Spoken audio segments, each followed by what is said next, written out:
First of all, my name is Kavin Warren. I'm from Farmersville, Texas. Grew up in Whiteley, Texas, and spent a lot of time in Merritt, Texas, just outside of Farmersville.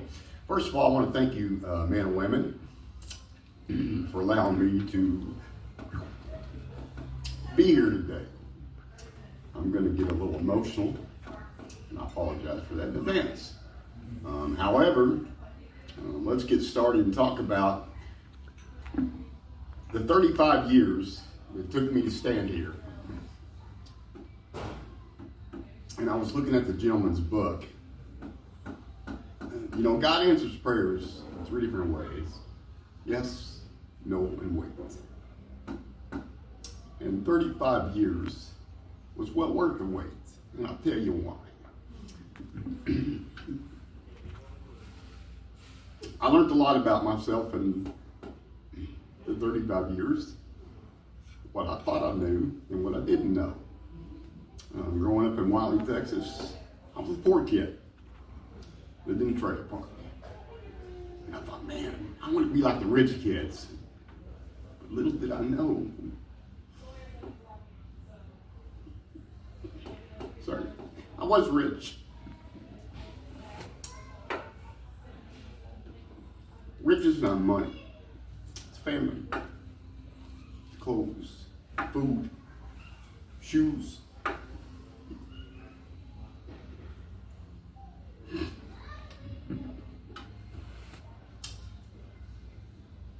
That's what rich is.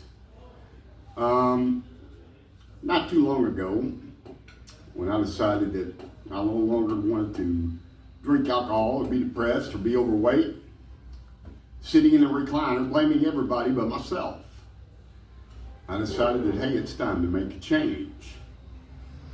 And that's when I decided that going to church all those years, my entire life, for all the wrong reasons, I was not the man outside the church that I was inside the church. And quite frankly, sometimes that's where we need to be, is outside the church. Because out 2 or 3 shall come together with witness. Now, we just had church, didn't we, outside the church? It's just a building for people to congregate or come together and fellowship together, have dinner, if you will. And when I realized that, I was sitting at Lone Star Cowboy Church. I've been a member of 8 years. And again, patting myself on the back for being at church, being on the cleaning team, being on a safety team, carrying a gun, an earpiece. It's a shame it's come to that, but it has.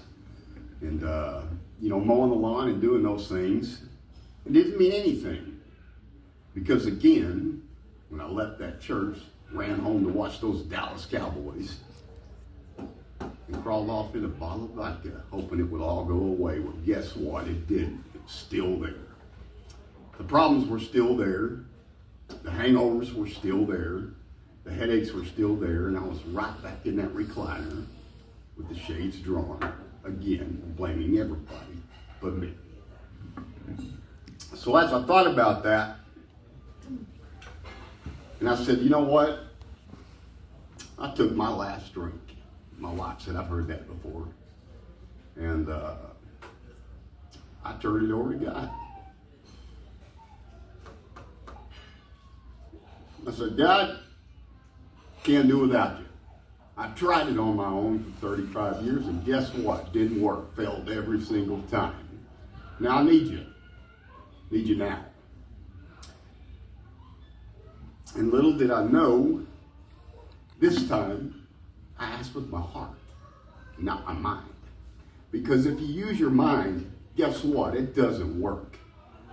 That's what I tell people that I minister to sometimes, whether it be Home Depot, Walmart. By the way, my Home Depot credit card usually stays maxed because I love building things with my hands. And, I thought, the youth, which is a huge movement right now, the millennial, if you will, when I minister to those people, they ask me, what do I do? I said, well, you have to be you, first of all, but you can't do what I do. You have to do, but it has to start with this. You have to accept Jesus Christ as your personal Savior. And you have to turn your heart and your decision making fully over to God and not your mind. Because again, it does not work with this. I've tried it. Again, back to, it's almost 36 years now. And I didn't realize when I fully turned it over to God what things could happen. I was 340 pounds in January of this year. A diabetic, congestive heart failure. I've lost a toe, a half a toe. Deep diabetic ketoacidosis twice. I've had 2 strokes. I flatlined once for 10 seconds. My blood pressure was 230 over 130 in an ambulance, and my heart rate laying down was 117. He thought, hey buddy, you're stroking. So they gave me the stuff or whatever, and I went home that night.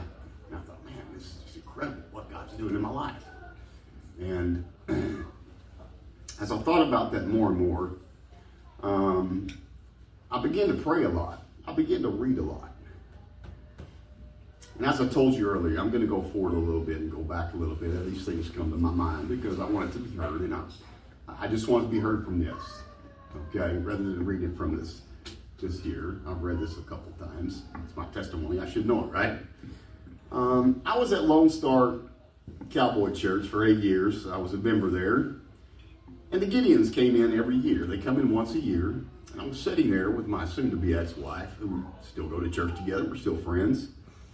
And they played a short video of a black man, a man of color, if you will, Christ follower. We all believe red, right? And it was a short video, but if you would have took his picture away and took his voice away and inserted my voice, it was almost the exact same testimony. And even a few people that I know, my brother-in-law, a couple of people I've been going to church with along, they turned around and looked at me. I said, I know, right? And it was overwhelming. And then the speaker came up, my first mentor in the Gideons, his name was Justin, out of Rockwall Heath Camp, or Lake Rubber Camp, if you will. And he was very nervous, and he was really struggling with his speech. And I did not know it at the time, but they were about to have an international convention there. And he was the leader of all this thing. He was over all of it. So then I began to understand that. But I looked at my wife and I said, you know what? I'm going to do that. I'm going to do it today. When I get done at church today, I'm going to go out there in that breezeway where I met Justin a few times. And I'm going to ask if I can come to one of their meetings. And I did. And I left him my name and number.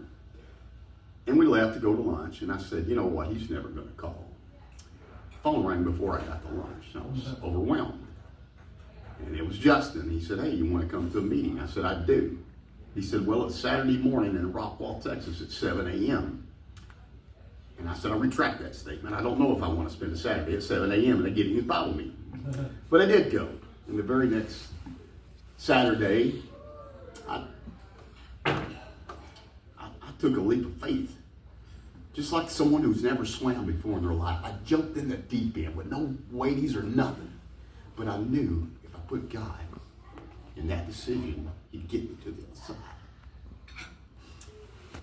It took about a 2 to 3 week process to become a Gideon. And as I was there that second day, I spoke a little bit. I read from the Bible a little bit, as they do in those meetings some places. And an old man came out to me before I left. I was trying to get out of there as fast as I could. I was so nervous. And he stopped me and said, excuse me, young man, how did you get here? And I wanted to say, the juvenile side of me wanted to say, well, an 09 Chevy 1500 four-wheel drive. But I did not say that. I said, God brought me here. I was at church and I saw the pastor of the Gideons, who's well up there now, and I saw Justin speak, and I just felt like, this is something I want to do. He said, well, I want to tell you about me a little bit. I was the vice president of the state of Texas and then the president of the state of Texas Gideons. And even before that, in my younger years, I was the lead teacher of presenters, if you will, speakers and presenters for the whole entire United States. And I said, wow. And he says, I want to take you on as my personal project. Would you accept that? And I said, I would. And he said, when would you like to start? And I said, yesterday. And he said, I knew you were going to say that. I knew you were going to say that because I've heard you, a little bit of your testimony, a little bit of your speech in there, that the reason you're not a doctor is because you don't have any patience. And that's pretty much correct. I like things to move quickly. I don't want to wait around. There's no gray area. I'm black and white. If we're going to do it, let's do it. If not, I don't want to talk about it anymore. And I never saw that man again. He became very sick and So he was not my mentor. Very heartbreaking, very kind man. And that's when I decided that I was going to become a speaker and presenter. So I took the time learning these things. They got me this, the pen and all this stuff. And I realized that this is something I wanted to do with this voice. I always thought this voice was for something else. God gave me this voice. I'm stuck with it. And my wife, ex-wife, tries me to tone that down sometimes. And I realized that I announced outdoor motocross. Again, I'll get off path for a long time. My son was a racer and became a national racer and got sponsored. Even went to Vegas a couple times. And I was on the radio, if you're familiar with Greenville, Texas, and KGVL 93.5, the Coyote. As a side job, I did this. Commercials, and I did their identifier. They have to identify themselves like every 30 minutes. So if you ever drove through there, you might have heard KGVL 93.5, the Coyote. That meant nothing. It was fun. It was easy money. And then the Landon Wineries commercial, and Hargrave Construction, who my brother-in-law works for, and then Craig Wayne Board, who won The Voice, a singing reality show.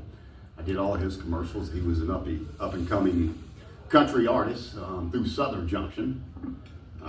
Doesn't even know who I am now because he's famous. Again, that doesn't matter. It meant nothing. God said your voice is for something else, and that's when I fully decided I was going to be a speaker and presenter for this, to put Bibles in people's hands. I'm very passionate about the youth. And as I'll go back, as I talked about ministering to the youth, they always ask me, what advice do you have? I said, again, hit your knees. Turn it over with your heart, not your mind. Be you, not me. Don't take no for an answer. I'll get to that later. Don't take no for an answer. And when I'm walking away, they say the same thing. Please give me some kind of advice. And I'll tell them this. It took me 35 years to step out of concrete that I was stuck in. I was scared to step out of that concrete because I wanted to be a better man. I knew I could be a better man, but I was terrified I could not live up to the standards, be a witness, do things that would only glorify God by stepping out of that concrete. Was I going to be a failure? Was it going to be enough? And I would always tell them, you young millennials, I apologize for saying this, but it is what it is. Don't wait 35 years. It's a long, dark, hard road. Especially if you're self-medicating with alcohol or drugs or whatever your addiction of choice is. It is very, very difficult these days. It's not the same as it used to be where you get pulled over, with your buddies. They slap you on the hand in Wiley, Texas and send you on your way and call you daddy. They don't do that anymore. They take you to jail, don't they? And then as I left the Rockwall camp and went to the Greenville camp, there's a man by the name of Arthur Bush. He's from Louisiana. He's 5'7" black guy. He is the #2 speaker for Gideons in the United States of America. He does 36 weeks out of a 52-week year. He's in a church somewhere, and he was in 7 states. Now he's in 13. And I met him in Canton, Texas. That was my first ever real Gideon event. I became his prayer partner that day. I was shocked about that a little bit. And he said, hey, when I get to my time, the Gideons stay on time. They have to. The pastors give them so much time, and that's the end of it. And he got to a part of his testimony, and I hope that y'all would go, that y'all would go and read this thing, Arthur Bush. It stems back from World War II that his father was in, and he had a Bible in his pocket that was given to him by Gideon many, many, many years ago in the war. It's got a bullet hole in it.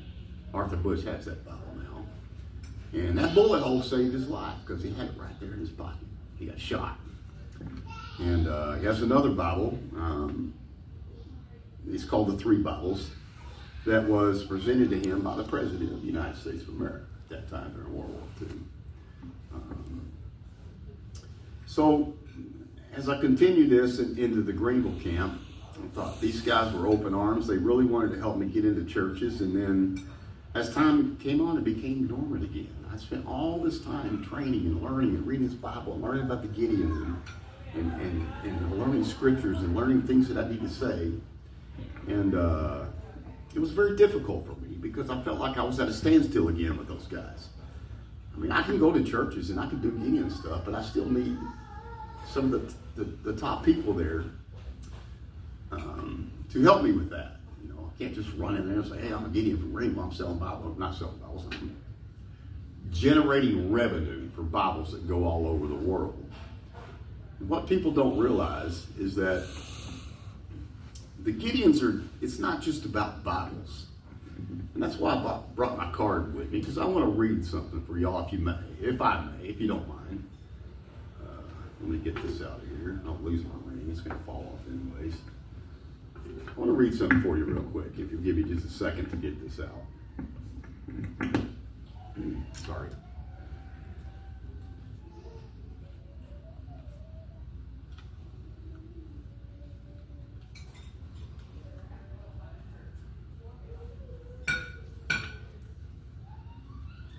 Where are you?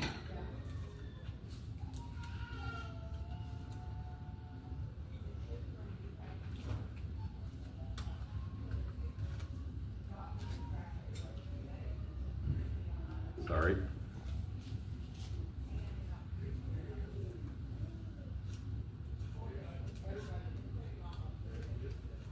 Why is this not here?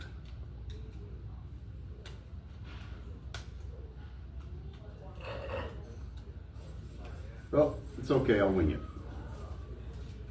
So, a lot of people think that the Gideons are just about putting Bibles into people's hands. That is one of the things. Isaiah 55:11, and I'm going to say this as best I can, their main goal on the top of that card says this: to help bring men and women and children to Christ by example, not by your words. And there's 3 bullet points on the back of that thing. And basically it says that, to put Bibles by this way, businessmen, for business, for personal gain. Buy some Bibles from them, or they'll give you the Bibles and go pass them out. But the very, very last thing of their bullet point is putting those Bibles out there. The first thing is bringing men, women, and children to Christ, for example, by ministry. By sending a short chaplain testimony to a guy named Doug, who wants to know what stepping out of the concrete is. I meet him at Whataburger, and we spent an hour and a half, and it was overwhelming for me to listen to this man. He was so knowledgeable, so smart. He knows more about the Bible than I do with my little pinky. He's probably brought more people to Christ than I ever dream about.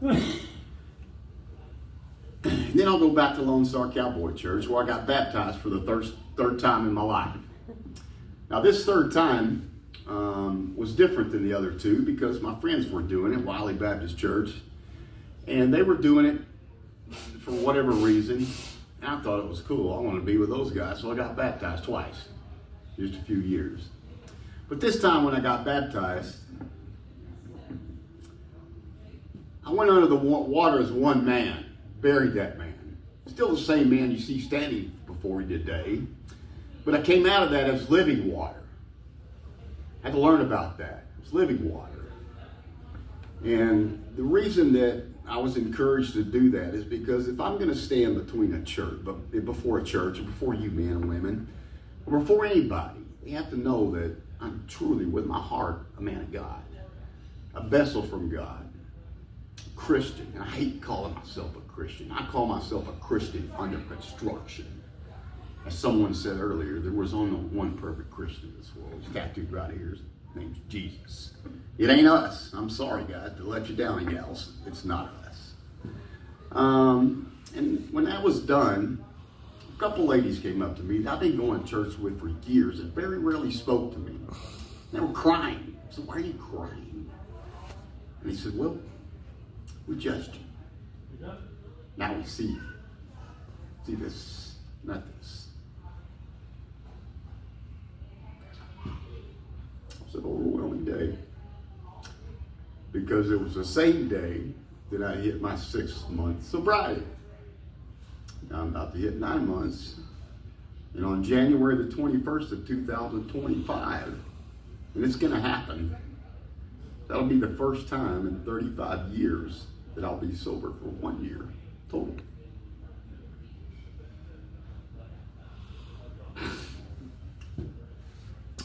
Now, isn't that something to stand up here boo-hooing like a little schoolgirl, no offense, man, about something that's so simple for anybody to do, to accept Jesus. It's paid in full. It's free. Much like the dinner I just had. It's free. Somebody paid for it. But it's already paid in full. I don't think people realize that when they accept Jesus Christ as their personal Savior, and they mean it, and they put God in their every decision, so many things can happen. I mean, look at me. It's really not about me. Again, I was 300 and almost 40 pounds in January. An alcoholic, still an alcoholic, always will be. Sitting at home, again, blaming everybody but myself. And look what has happened in a short period of time. I've become a Gideon Bible minister, a speaker and a presenter.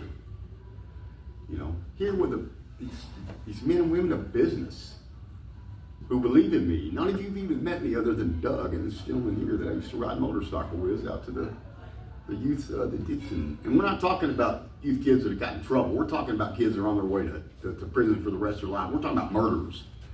We're talking about young men that ain't ever going to see the light of day again. Is that right, sir? Yeah. Yeah. These are hardcore young men, never had that father figure. And I go back to those riches again. I had that father figure. I had that mother that loved me. That's what the riches were. I don't keep meaning going back and forth, but that's what it was. I wasn't rich. When I turned my life completely over, the worst thing in the world I thought would happen, happened. The people that were closest to me went that way. Yep. They went that way.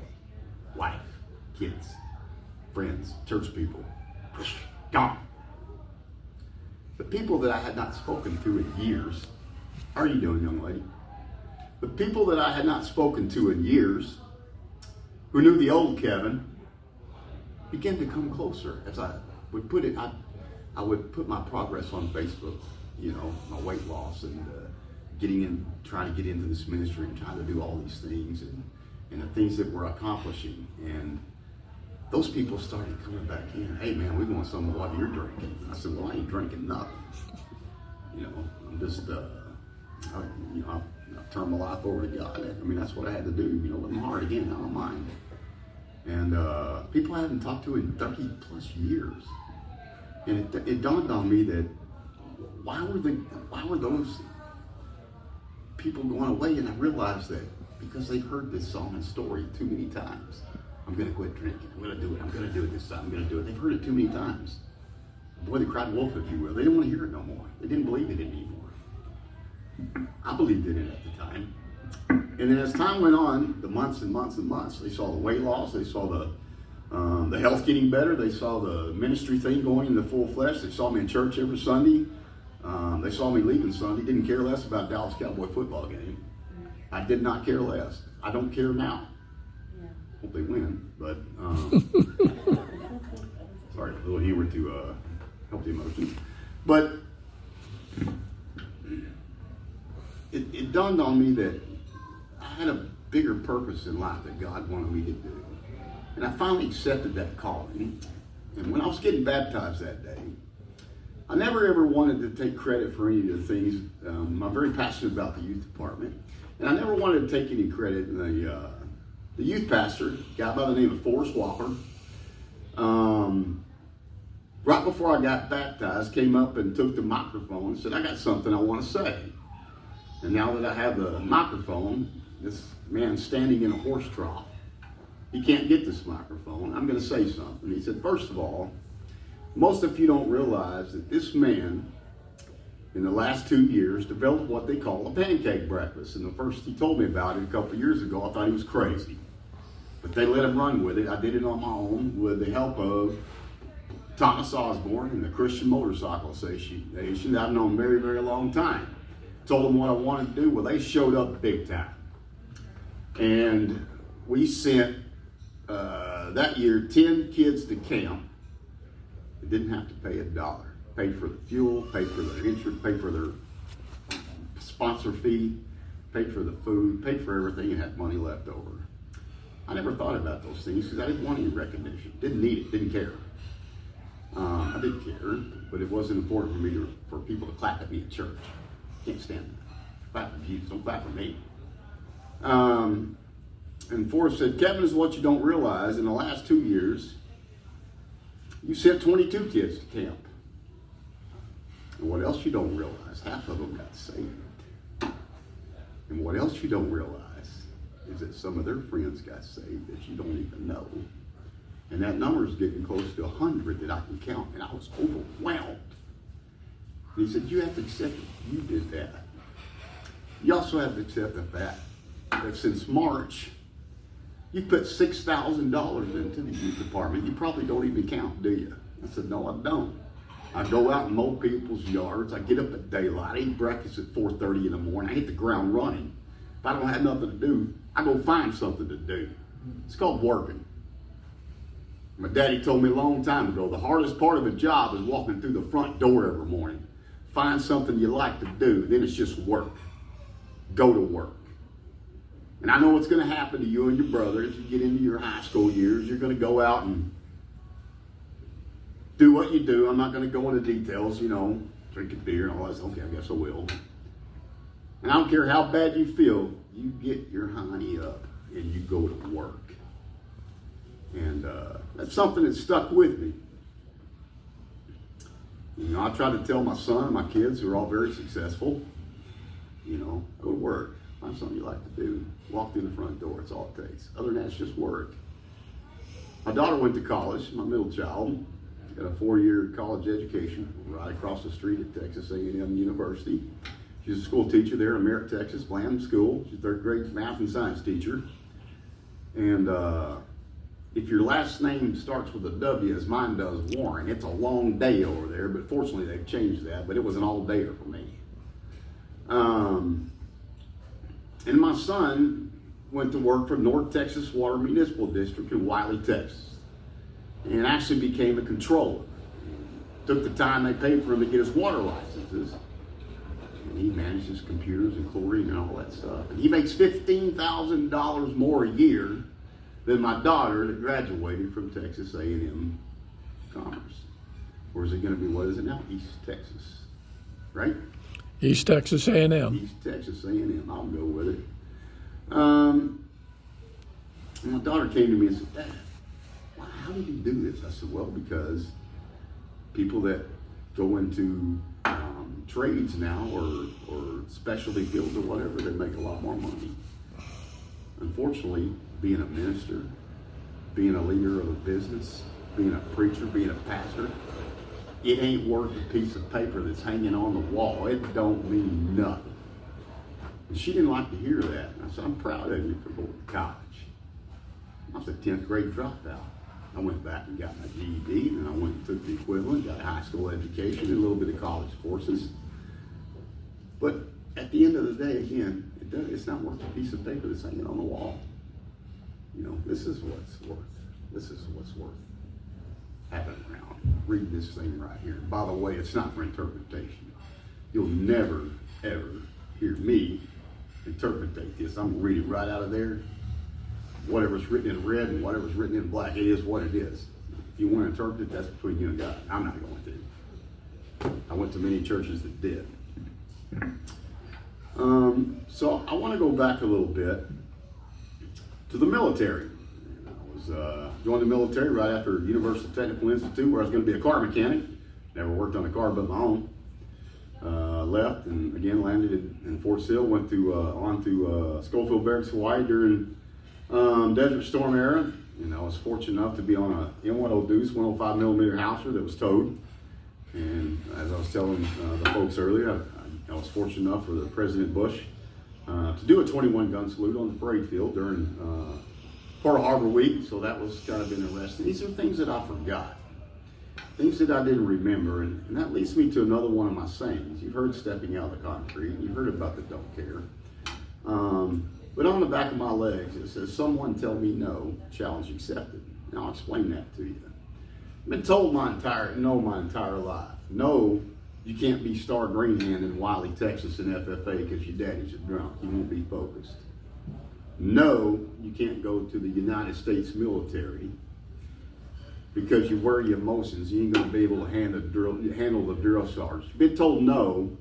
You could not be in the power sports sales because you were an overweight, alcoholic, would not be able to relate to people and sell stuff.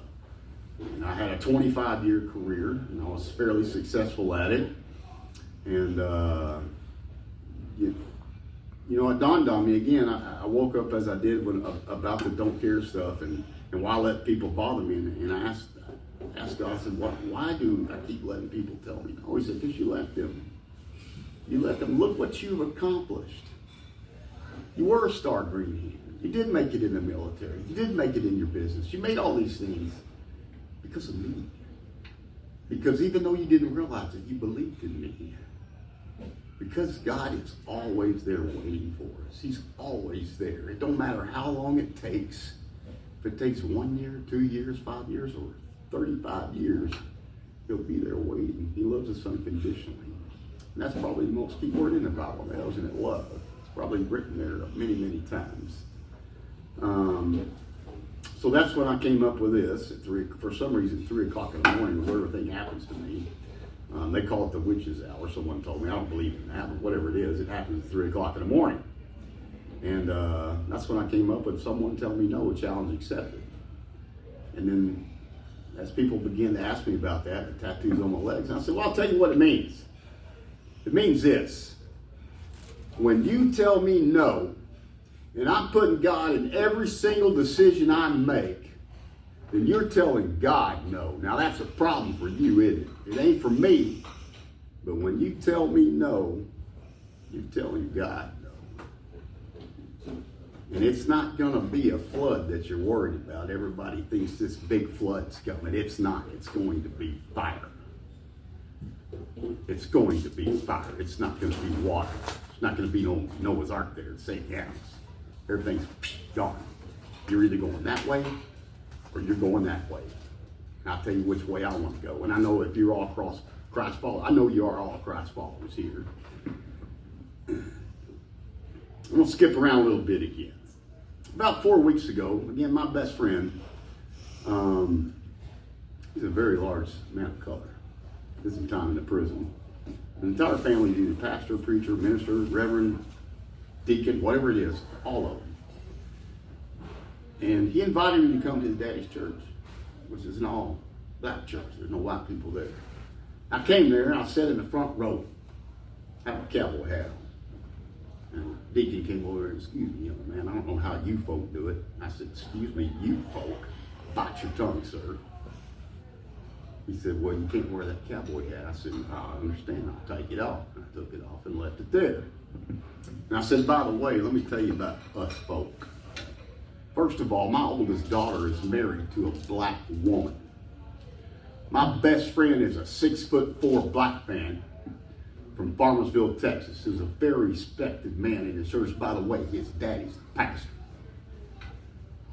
And my mentor from Louisiana, Monroe, Louisiana, is a man by the name of Arthur Bush, 5'7", black guy, who's a number 2 speaker in the United States for the Gideons. So let's get that out of the way. A little race on, as you folks say. And he said, I apologize, young man, you're right. I stand corrected. I said, you don't need to apologize. I forgave you when we first started talking. It's okay, man, it's okay. Well, that day the pastor wasn't preaching. There was a minister preaching that day. She's the lead vocalist in the choir. A short black woman. And man, she was full of fire. She had something. It was her first time ever doing it. And it was overwhelming, the knowledge and how much she knew and how she related to the folk there in the church. But she kept pointing at people like this. And I was getting uncomfortable. I said, what is she doing? And she said, by the way, if you're getting uncomfortable me pointing at this, I want to show you something. My thumb is pointing right back at me. I'm no different than you. I'm no better than you. My thumb is pointing right back at me. And when it was done, the pastor came up, Reverend James Brooks, my best friend's daddy. He said, by the way, we have a visitor today. And I was like, please don't do it. said, Kavin Warren, would you please stand up? I did introduce myself. And at that time, the lady, the women's auxiliary head, what do you call her? I don't know, the head woman of the old lady, nice lady. She said, do you have anything you'd like to say, young man? And I sat there for a minute, I closed my eyes, I paused, said a little prayer. And I said, matter of fact, I do. How much time do I have? She said, as much time as you like. And I said, okay. So I started talking. And when I got to the part about some of my testimony and about the Gideons and what I do, and what God leads me to do, that brimstone and fire jumped out of me again, and I started going. And every time I'd say something I felt was meaningful that they were listening to, I would stop and pause, and I would say this, now isn't that something? And they began to say, that is something, young man, keep going, that is something. I've never been in a church like that before. They were dancing and hooping and hollering and encouraged me to keep going. Don't stop, we can go all day. And I thought, I ain't going all day. Flush down. That was an experience that I'll never forget. Be accepted, just like you men and women have done. You don't even know me. Here you are accepting me. Listening to this testimony. I had a couple of yawns over here. I'm sorry about this, sir. I'll try to pick it up. And that leads me back to this.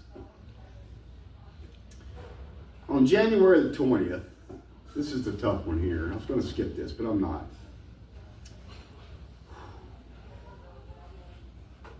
I had a 9mm between my legs.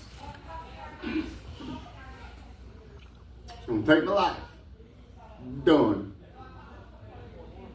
But I passed out and drunk before I did. And when I came to, God said, no, not today, not on my watch.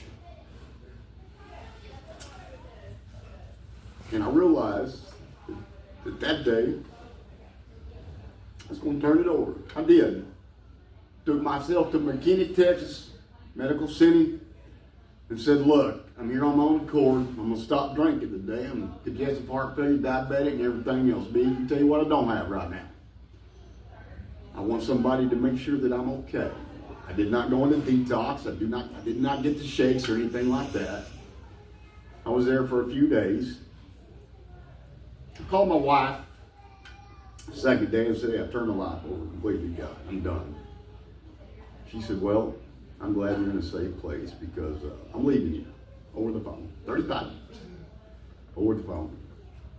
When you get home, stuff will be gone. And a lot of yours too. Sure enough, when I got home, my house was almost empty. All my man tools and stuff, personal things were all still there. She was there, and my son was there, and a few other family members, and I was just overwhelmed. And I sat there for a minute, and I asked to speak to her for a few minutes. I said, are you sure about this? She said, I am. Our marriage was over a long time ago. And I said, I understand that. I respect that. And we tried to save our marriage a couple times over the next few months. Even tried to monetarily make things better to save the marriage, and prayed and prayed and prayed about offered counseling, want to go to counseling, and she just wasn't on board with it. So again, I prayed to God after many, many months, and I said, God, what do I do here? He said, you're gonna have to man up, buddy. You're gonna have to tell your wife. You're gonna have to hit her right between the eyes, the same way you've been getting hit between the eyes for 35 years. It's a wake-up call. I called my wife, said, come out here to this travel trailer. She came out there and told her to sit down. I said, I wanted to tell you this face to face and not over the phone. You gave me 35 years, or 34 years, plus 1 year as we dated before we married. I didn't want to do this over the phone. I said, I'm going to make it real simple for you. I want a divorce, and I want it yesterday, and you're paying for it. That was very rude of me, and I had to apologize later on. I was very angry and upset, and as I harnessed that anger and went back and told her that, I do apologize for those things, and she filed for divorce, and we are divorced now. And this is going to sound kind of selfish and maybe a little crazy. That was the worst day of my life and the best day of my life, and I'll tell you why. We're still married. We still have a goal to build a nest egg for our kids. No, my middle daughter don't need it, they're wealthy. And our grandkids, but to continue to be a family with each other, to be around our children, to be around our grandkids in a way that would glorify God. Not a bad divorce, not being bad people, not being just having deceit or being,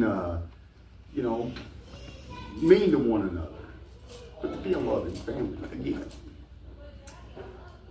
And as we began to do that, here come my kids closer back to me, my grandkids close to me. Those people that were so close to me went that way. Guess what? Here they come right back. God brought them right back. The church brought them right back.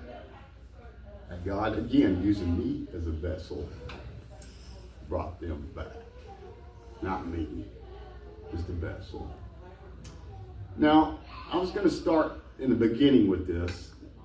You're going to hear the word I a lot.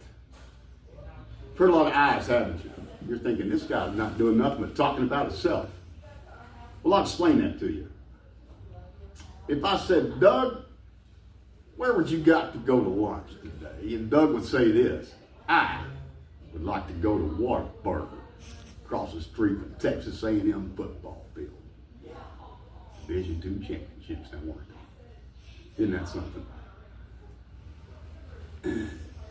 So I began thinking about the word I, and I thought I need to take this out of this whole speeching or Gideon ministry or wherever it is, ministry. And it dawned on me that it's God first, then it's Kevin, and as Christ followers here, it is now we, right? It's we.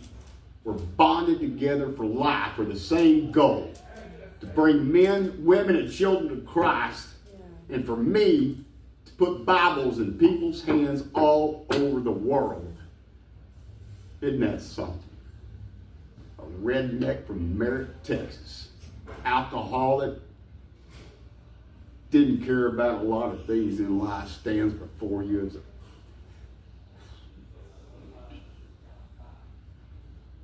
I still don't believe it. When Doug told me I was coming here to do this, I thought, you have lost your mind, cut your medication in half, sir. And he said, well, that 5-minute little testimony you put together for the Men's Detention Center and that stepping out of the concrete I just wanted to hear more about it. And I think there's people that need to hear about it because they probably don't get it until you explain it. And all this time that I've been talking to you, I've been thinking about it more. I did have 1 foot out of that concrete. Had 1 foot out. I was so close. But the second foot was still holding back because he still didn't believe in Kevin. Kevin didn't believe in himself. He didn't respect himself. And then finally, he looked in the mirror one day and said, look, you have to learn to love yourself again, just as God loves you, just as Jesus loved you, just as God sent his only son to die on the cross for our sins. His face was beaten so badly on that cross, you couldn't even recognize who he was. And then he was opened in his back all the way to his bone. And he looked at the 2 men that were hanging there next to him to their death. And he said, thank you, men, for following me and believing me. And then he looked out at all those people that beat him and stoned him, did all those things to him. And what did Jesus say that day? He said, I forgive. I forgive. And then it dawned on me all that anger and all that animosity against these people I had kept up inside that I had to forgive. As I began to read these Bibles and read these things, it said, you have to forgive thy worst enemy, or the ones you do forget, it doesn't mean nothing now, does it? You don't forgive thy worst enemy, it don't mean nothing. And that's what brought me to my go-to verse of Philippians 2, verse 11, about silence the tongue. Do not grabble about the things that you can't control, but the things that God brought you here to do on this earth that you can control. And that brought me to, as Jesus carried his cross. He didn't say a word now, did he? Carried that cross all the way through there and did not say a word. Only his actions is what spoke the words. And that's what I had to learn to do. I had to learn to work with actions and not my mouth and not my words. Silence the tongue. And as I began to do that, those people that were still, they call it the jury's out on Mr. Kevin. As I began to do that, they began to come a little closer. But unfortunately, that day that I got baptized, and the youth pastor told about the money that I helped raise, or perhaps I did raise it, told me that I had to own up to that, but I did. And the kids I sent to camp and all that, they began to come closer to me. The deacons, or what they call them, segundos at the Lone Star Cowboy Church. Hey, Kevin, that's great, man. Way to go, buddy. Hey. And I said, see, I told the pastor, I said, see, you made it about money. And all these people that had nothing to do with it, all of a sudden they're my friend. I said, I don't like that. And unfortunately, I left the Lone Star Cowboy Church after 8 years. God called me to Trinity Baptist Church in Farmersville, Texas. And it started out with a little motorcycle ride on one of my small Enduros, and ran out of gas. It was on reserve, didn't know it. And a man pulled over. Now I'm in a bandana, I'm sweating, got tattoos all over me, obviously, but they're all meaningful tattoos. And he said, hey, you run out of gas? I said, I did.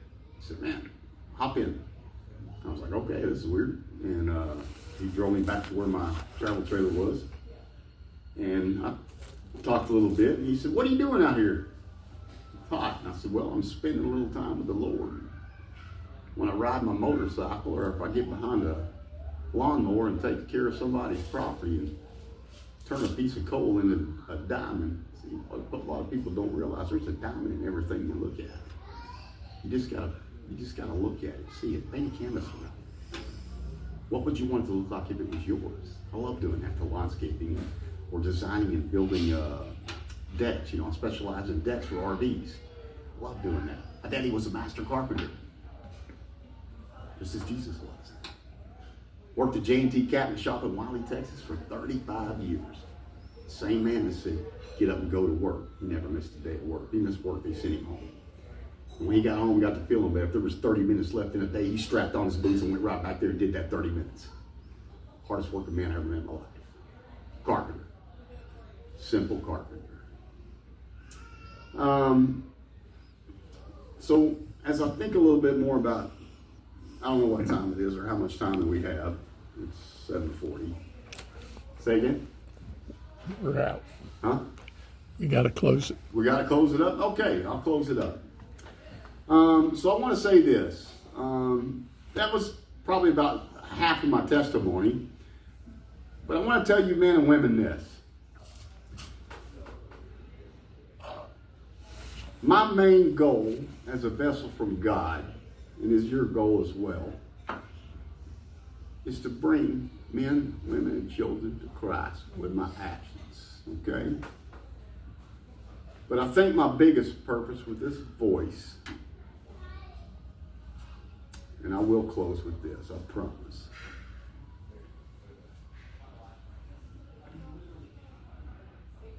is to put Bibles in the hands of people all over the world. That is my purpose. That's what I do. I'm a Gideon Bible minister, a speaker, presenter, and I will not stop until I feel like I've done enough, which will never be enough. And my pastor said this, as a man was retiring from Houston, he was in a group of men just like this and women, but a bunch more. He said, have I done enough? All these years, have I done enough? And I think that when we get to heaven and we question ourselves, Jesus is probably going to look there and say, hey, you did enough. Thank you.